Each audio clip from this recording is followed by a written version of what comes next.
Adamın yüzü bir acayip, dedim yapmayın. Yapmayın bana. Bakamazsın, çok kötü, dedim, yüzünü kapadım. Öyle bir hal almıştı ki önce bir yarım saat bir düşündük yani nasıl yıkayacağız diye. Adam kızı kesmiş, birkaç parçaya doğramış, oraya sokuşturmuş. Battaniye arasına sarmış, sarmalamış, oraya araya sıkıştırmış. Ve köpekler de kokuyu da almış, çok enteresan bir şey. Bir gün önce rüyasında görmüş, kızını Ömer radıyallahu anh ile beraber rüyasında görmüş. Ve ben biliyordum diyor, senin diyor Ömer radıyallahu anh yanına gideceğini diyor. Öyle güzel bir yüzü ve siması vardı ki pırıl pırıl, bembeyaz, inanın bakamıyordum, o kadar beyazdı yüzü yani. Bedeninde hiçbir et rengi kalmamış. Biz yıkamaya çalışıyoruz. O anda bedeninde o kadar bir değişiklikler, bir hal oldu ki et rengi kalmadı. Hep böyle morarmış. Bosna'ya kadar bu cenaze koktu arkadaş. Böyle bir şey olamaz.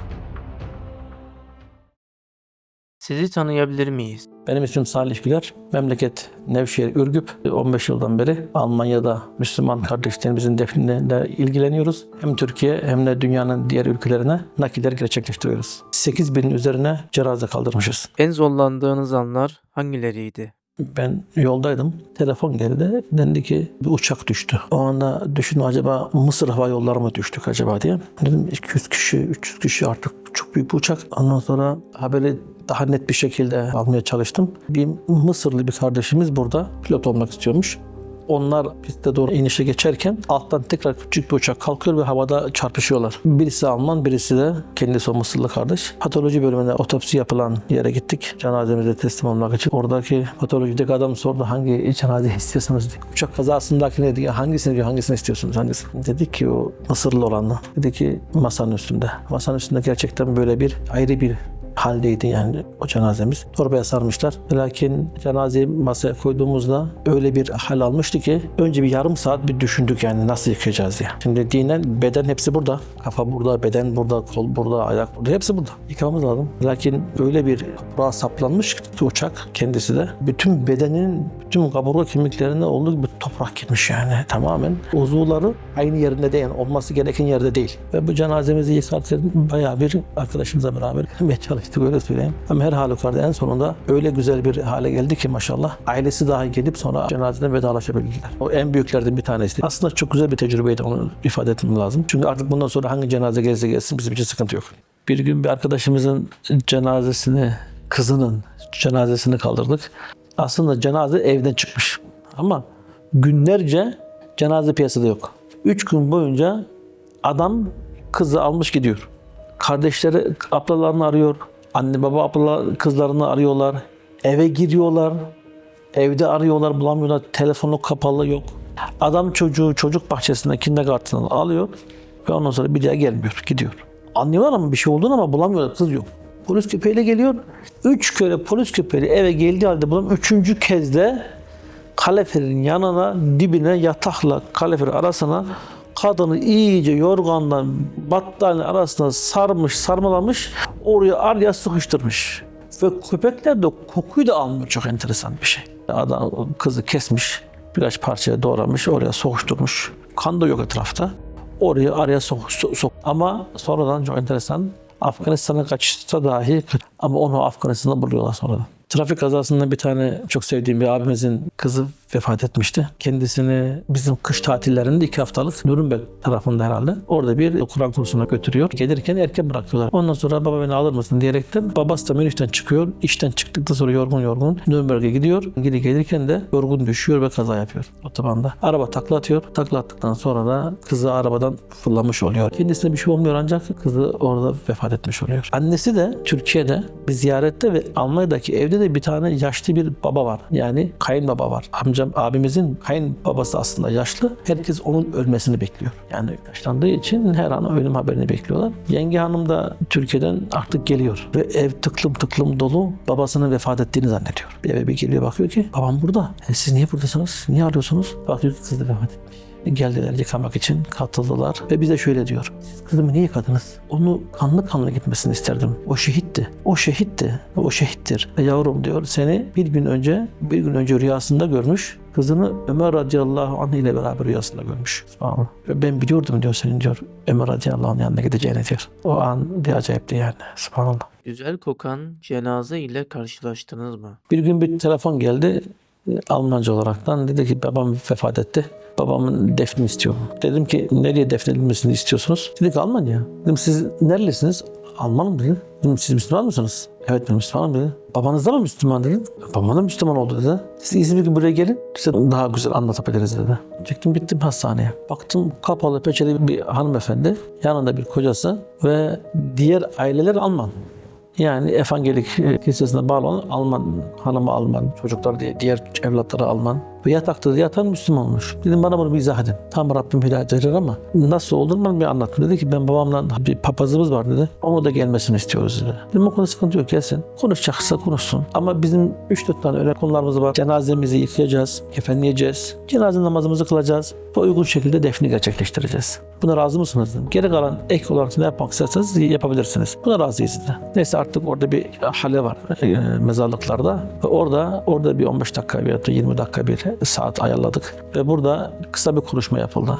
O papaz şöyle bir şey söyledi. Dedi ki kıza hatırlıyor musun dedi. Kız da orada önde oturuyor.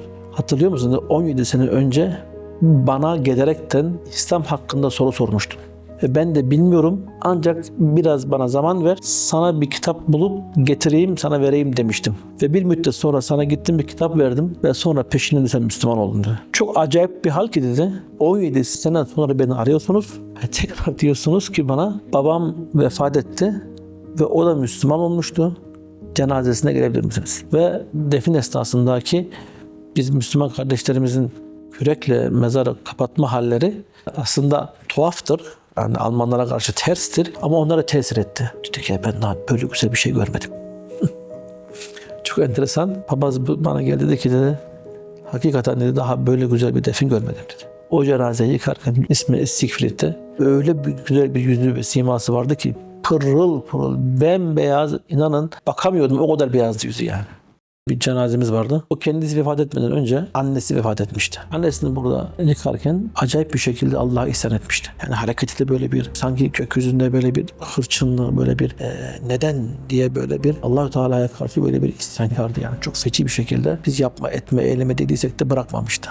O zaman Allah biliyor kalbime doğmuştu ki yani dedim, bu adam ölürse acaba nasıl olur acaba? Dedim unutmaya çalıştım ama Salih sus düşünme gerek yok Allah-u Teala kendi bilir diye kapatmaya çalıştıysam da çok aklımda kalmıştı. Ve bir sene sonra kendisi vefat etti. Dedim ya Rabbi yapma. Gerçekten mi dedim ya. Adam gerçek gelecek mi benim şimdi? Dedim arkadaşlar getirin cenazeyi masaya koyun ben geliyorum. Abi dediler adamın yüzü bir acayip dedim yapmayın. Yapmayın bana. Bakamazsın çok kötü dedim yüzünü kapatın. Oluyordu öyle yıkayın. Yine de dayanamadım. Geldim baktım ki hakikaten çekindiğim ve korktuğum dediğim yani korktum. Onun hükmü nedir onu Allah'a bırakıyoruz çünkü Müslüman diyerekten geldi bize. Gerisi Allah'a kalmış ancak onun siması, onun yüzü gerçekten bir o kadar cenaze yıkamışızdır ama onun siması çok bir acayipti.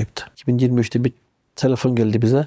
Dediler ki bir mülteci gemisi, mültecilerine dolu gemi İtalya'da battı. Ve çoğu Afganistanlı bir aile aradı işte bizim cenazemizi tespit edildi artık serbest bırakıyorlar diye. Cenazemizi götürür müsünüz Kabil'e? Bir yaparız. Fiyatı da bu. Tamam dediler. Sonra bir telefon daha geldi. Ya dedi İtalya hükümetinin dedi desteğe ihtiyaç var.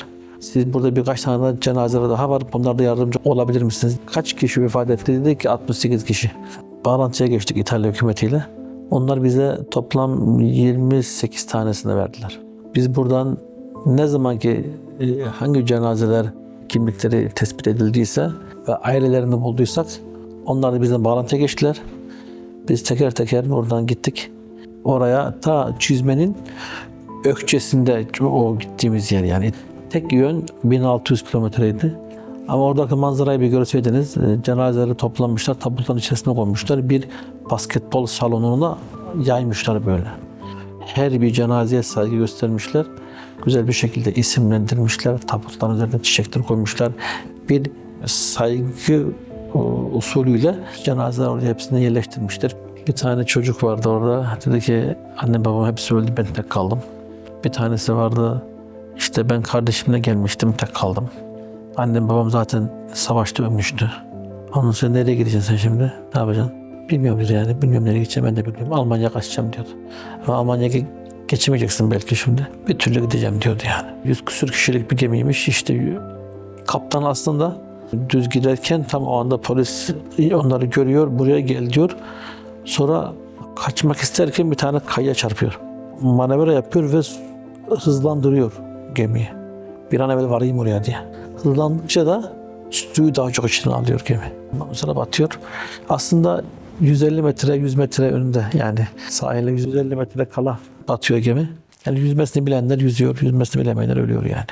Bir kardeşimizin annesi mutlaka kendisini naklini istemişlerdi. Mutlaka kendisini görmek istiyordu. Biz dedik ki bak, bu cenazeyi kendisi göremez. Annesi göremez. Nakledelim ama kafası kopuk. Yani bedeninden ayrılmış. Bu mümkün değil diye. Bizim burada tabii ki Almanya'da bir rekonstrüksiyon dediğimiz tanatopraksisi yapan kişiler var. Onların birisine çağırdık. Kişi tuttu bu cenazemizi tekrar kafasını o cenazeye bedenine birleştirdi. Hem de yüzündeki bütün yara bere ne varsa hepsini belli bir boyayla vesaire giderdi. Emin olun öncesinden de güzel oldu. Yani o cenaze ondan sonra o anneye evladını görebilecek şekilde o hale getirdik. Naklini gerçekleştirdik. Yine herkese böyle bir genç bir kardeşimiz otopsiden alırken sorduk bu cenazemiz nerede diye, masayı gösterdi ve masanın üzerinde torba vardı. Dedi ki yok burada bir cenaze yok diyoruz. Ya masanın üstünde ya diyoruz, ya gel göster, yok cenaze dediysek de adam bize sonra da torbayı gösterdi. Torbanın içerisinde toplanmış bir şekilde cenaze. Bu kişinin olduğunu nasıl ispatlayabiliyorsunuz yani? Bu mümkün mü yani daha? Ki o zaman yeniyiz daha tabii ki. Dedi ki DNA testleri aldığını, ondan sonra bazı elbiselerinin, ayakkabısının üstündeki elbiselerden tanıdıklarını ve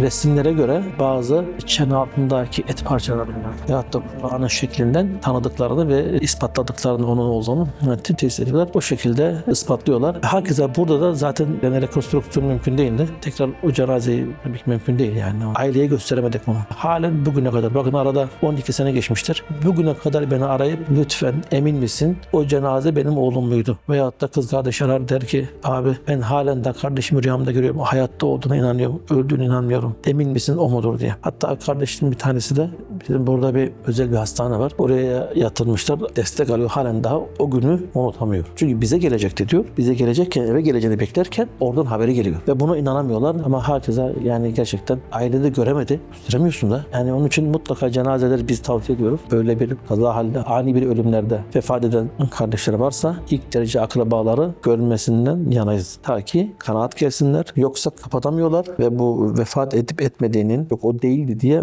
hayatları boyunca o duygularla yaşıyorlar. Parçalanmış, yanmış veya bozulmuş cenaze yıkadınız mı? Bize bir cenaze geldi ve cenazede dediler ki bu adam evde yanarak öldü dediler. Gidelim alalım ama serbest değildi. Daha savcılık serbest bırakmadı.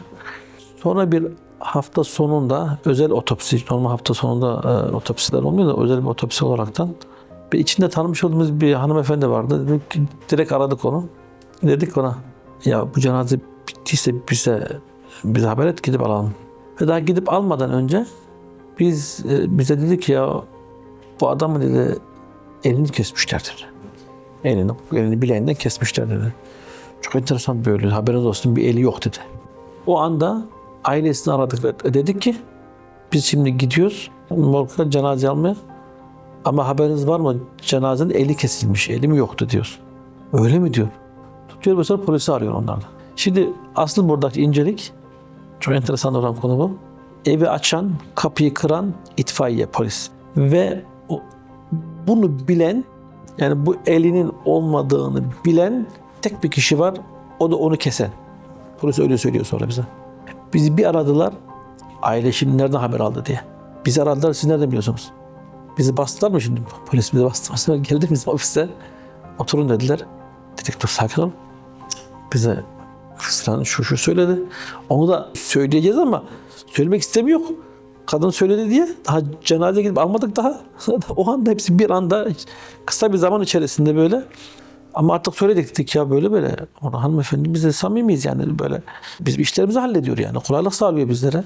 Hangi saatte söyledi? Saat kaçta söyledi ve ne zaman söyledi diye polis ondan sonra en sonunda saatleri bakaraktan o kişinin kim olduğunu çözdüler.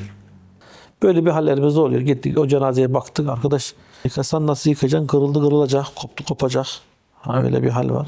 Gene biz su tuttuk ve kefenledik yani. Bir de bir Bosnalı bir kardeşimiz vardı. O da ilk cenazelerimizdendi ki aslında hemen vefatından 5-6 saat sonra almıştık onu evden. Ve cenazeyi yıkarken sırtından sanki copla dövmüş gibi bir hali vardı. Copla vurulmuş. Sırtında o kadar çok izler vardı ki evde ölmüş yani. Polislik bir vaka değil. Soruyoruz tabii ki bakın acaba evde bir şey mi vardı? Nerede yatıyordu? Sırtı niye böyle oldu? Oğlu yıkamaya geldi dedi ki benim babam değil. Babam bu şekilde nasıl değişebilir? Diye tanınmaz bir hale geldi. Oğlu yıkayamadı çıktı gitti. Öyle bir koku saçtı ki adam. Subhanallah. Bedeninde hiçbir et rengi kalmamıştı. Biz yıkamaya çalışıyoruz. O anda bedeninde o kadar bir değişiklikler bir hal oldu ki. Yani bedeninde et rengi kalmadı. Hep böyle morarmış, böyle bir yeşilimsi, mavimsi bir renk hali aldı. Ya arkadaş ya bu nasıl bir şey? Neyse hızlı bir şekilde yıkadık. Yıkarken de boyuna bayağı bir akıntılar da vardı yani. Normalin dışında bellidir yani bir akıntı olur. İnsanın midesine kadar arası o kadar akıntı olur yani. Bir zaman biter. Ama bitmedi bütün. Çok enteresan. Neyse en sonunda tabii ki gerekeni yaptıktan sonra Bosna'ya götürdük cenazeyi arabayla. Aynı zamanda çünkü tabutun içerisinde lehimledik kokmasın daha diye. Kokusu salmasın da mecburuz burada Münih'te. O zaman öyleydi. Çünkü tabutun içerisinde lehimlediğimiz halde Bosna'ya kadar bu cenaze koktu arkadaş. Böyle bir şey olamaz. Pencereler yani araba zaten kapalı arkası. Öne kadar geliyor. Nereden geliyor? Çinkını kapattı. Hatta arabayı durdurdum. Bir diğer gaz şişesiyle bir diğer üstüne geçtim. Tekrar dedim ya bu nereden çıkıp geliyor bu koku? Bosna'ya kadar o koku çıkmadı. Ne burnumuzdan çıktı ne arabadan çıktı. Çeçenistan'dan bir kadının bir tanesi kocasının dehşetinden dolayı veya işkencesinden dolayı çocuktan alıp geliyor Almanya'ya ve iltica ediyor aslında. Adam nasıl ettiyse o da geliyor. Kadını buluyor. Hem dediğimiz bu bakım evlerine kadınların kaldıkları yerler oluyor. Ve bir kavgayla, gürültüyle yandaki komşulardan duyuyorlar kavga gürültü var diye. Sonra bir tane silah sesiyle kadın orada ölüyor. Ama bu silahı kim sıktı bulunamıyor. Adam orada birkaç dakika önce oradaymışmış ama ondan sonra orada yok aslında. Yok diyorlar. Biz bu saatte burada gördük diyorlar. Ancak kadın da mesela bir insan kendisini nasıl öldürür? Bir silah olmuş o elinde. Ya böyle vurur ama böyle değil bakın silahın namlusu var. Şöyle vurması lazım. Mesafe var bu şekilde. Ya da buradan vurur ya da başka türlü bir şey yapar. Ama silahın kurşunun giriş yönü şuradan giriyor, buradan çıkıyor. Kadın ama sağ elini kullanıyor. Solak değil. Ben polise dedim ki ondan sonra dedim ya bu kadının intihar olayı mümkün değil mi yani kadın ispatlı şekilde aile de hepsini söylüyor, çocuklar da bunu söylüyor. Sağ kullanan bir kadın sol elle silah sıkamaz. Mümkün değil. Polis dedi tek bir şey var. Bizim işimize karışmayın. Sonra 2500 euro değerinde birisini buluyorlar. Yani hayat 2500 euro değerinde haberiniz olsun yani. 2500 euro varsa Çeçenli birisi geliyor. O kişiyi tekrar sen benim kardeşime nasıl yaptıysan ben de sana aynısını yapıyorum diyor. Aynısını yaptılar. İlk cenazeyi yıkadığınızda ne hissettiniz? İlk cenazem Filistinli bir kardeşimizin babası vefat etmişti. Onun cenazesini yıkamıştık. İç dünyamda çelişkili bir duygular var. Cenazeyi bize teslim ederken karnı yarıktı. Doktorlar tam olarak dikmemişlerdi. Ben nakil olacağı için de orada biraz sıkıntı yaşayacağımızı biliyorduk. Orada inle iplikten herkese o cenazemize dikip nakil için sıkıntı yaşamayacak şekilde o hale getirip cenazemizin sonradan naklini gerçekleştirdik. Hareket eden ya da dirildiği düşünülen bir cenaze ile karşılaştınız mı? Yine ilk yıllarımızda cenaze sahipleri bizi hemen doktor raporu yazdıktan sonra hastane morguna girmeden hemen almamızı istedi. Ondan sonra cenazemizi alıp geldik. Hemen de dedi ki madem öyle hemen yıkayalım. Yıkadıktan sonra morga koyalım. Tamam dediler. Yenge hanımlar geldiler. Yıkamak için hazırlandılar. Biz de tam gidiyorduk. Koşa koşa yenge hanım geldi. Dedi ki evladım gel ya sen bu cenazeyi nereden aldın? Bu cenaze daha yaşıyor dedi. Şimdi yenge sen ne diyorsun? Yapma dedim ya. Üstünü açtınız mı? Kapatın üstünü komple ben geliyorum dedim. Ondan sonra bana bir eldiven verin. Burasını bir elledim. Damarını elledim.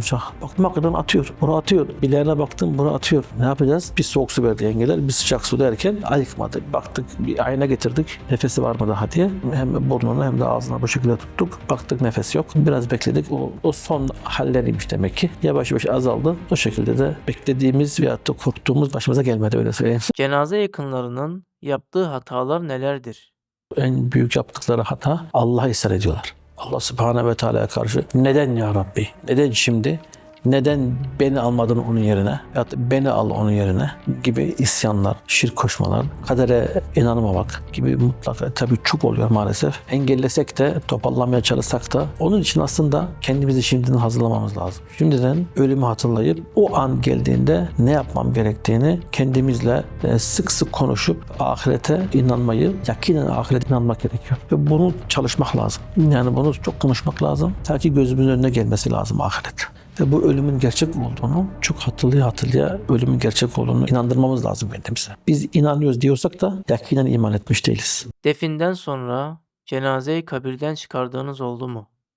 Cenazeyi defnettikten sonra çıkartma durumu şöyle oluyor. Ancak polis 10 sene veyahut da 15 sene dolmadan önce çıkma mecburundaysa işte polis emriyle oluyor. Ya da savcının kararıyla, mahkeme kararıyla. Bir kere bir cenazemizden haber geldi bana. Polis beni aradı. Dedi ki Salih Bey şu cenazeyi siz kaldırdınız. Evet. İşte kızı dedi bize bir dava açtı. Ki babası ona tecavüz etmiş diye böyle bir dava açmış. Tabii ki bunun ispatı yok. Ancak tek bir çaremiz kaldı. Cenazeyi çıkartıp DNA test yapmamız lazım. Sizin herhangi bir şey var mı daha cenazeden diye bana sordular. Almanlar hatıra olaraktan kalsın diye cenazenin saçlarını kestirirler. Kısmen de onu bir torbanın içerisinde bırakırlar. An olaraktan kalır. Bu da böyle bir şeyler sordu. Bir şey var mı cenazeden herhangi bir diye çıkartmadan. Dedim yok maalesef yok. Ondan sonra cenazeyi çıkardılar. Kimsesiz cenazeler nasıl defnedilir? Kimsesiz olan cenazeler eğer Münih Belediyesi'ne ulaştıysa, akrabası yok bilgisi geçtiyse cenaze bir gün 2 gün bekletilir. Sonradan belediyenin bir belli bir kurum bir yeri bir müdürlük vardır. Oraya bu cenazenin bilgisi gider. Sonra da 10 gün içerisinde bir araştırma yapılır. Eğer yabancı bir devletten geldiyse onun konsolosluk veyahut da elçiliğine bilgi gider. Veyahut da bir akrabası olup olmadan bazı kayıtlara bakılır. O orada olmazsa kasti ilan verilir. 10 gün içerisinde bu işlem yapılır. 10. günden sonra bir de biz cenaze şirketlerine belediyeyle bağlantılı olduğumuz için bize de mutlaka o bilgi gelir. Baştan bunlara konuştuğumuz için Müslümanları aman yakmayın diye. Biz bunlara engel koyduk ve Müslümanları yaktırmamak için biz oraya bir nota koyduk. Dedi ki mutlaka bu cenazeleri bize bildirin. Şirket bize getirir. Cenazemizi yıkarız, kefenleriz. Biz üzerimize aldık. Yani onlara beklemesinler biz burada diye. Cenazeyi hangi mezarlıkta defne olacaksa oraya o cenazeyi götürüyoruz. Belediye üstlendiği için bize bir şey ödenmez ve biz bir şey de almıyoruz zaten bu konuda. Ve bu konuda cenaze şirketi de Alman yani belediyenin şirketi de taputsuz defin değil de taputlu defin yapıyor. Müslüman mezarlığına defnediyor. Bizim yıkamamıza müsaade ediyor. Cenaze namazını kılmamıza müsaade ediyor. Defin sırasında hangi dualar okunur? Defnedilirken aslında kesin belli bir şöyle bir dua vardır.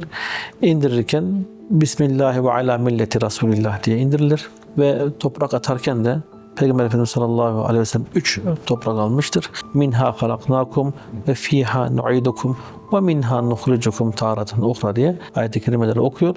Tercümemde topraktan geldik, toprağa döneceğiz ve yine topraktan dirileceğiz diye mana var bu ayette.